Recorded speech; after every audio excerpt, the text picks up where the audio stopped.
गड़गड़ाहट मात्र एक ध्वनि नहीं थी, वो तो इस ब्रह्मांड के धर्म के एक नवीन युग के आगमन की घोषणा थी।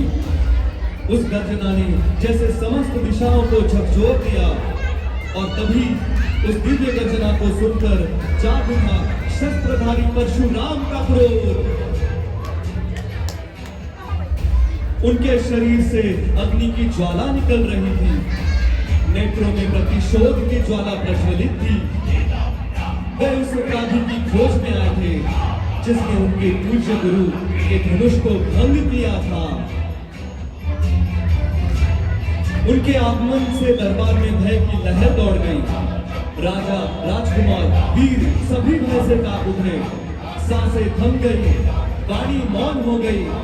किंतु एक व्यक्ति था जो न डगमगाया न विचलित हुआ। वे थे राजकुमार श्री राम। अपने शांत स्वभाव, विनम्रता और मर्यादा के साथ वे खड़े थे, अडिग, स्थिर और निर्भय। उनके मुख पर न कोई घमंड था न कोई भय, केवल धर्म की ज्योति थी जो परशुराम के क्रोध को भी शीतल करने वाली थी।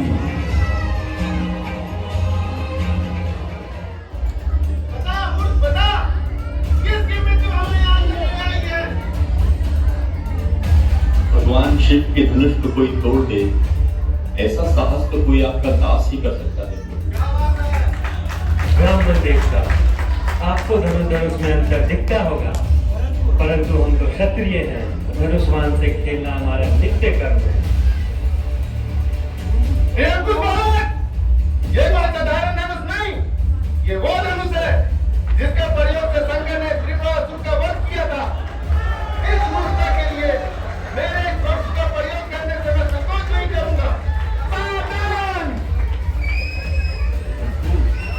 यदि रण में हमें कोई ललकारे तो क्षत्रिय धर्म अनुसार हम उनसे अवश्य लड़ेंगे, परंतु ब्राह्मण को हमारे लिए सदैव पूजनीय है।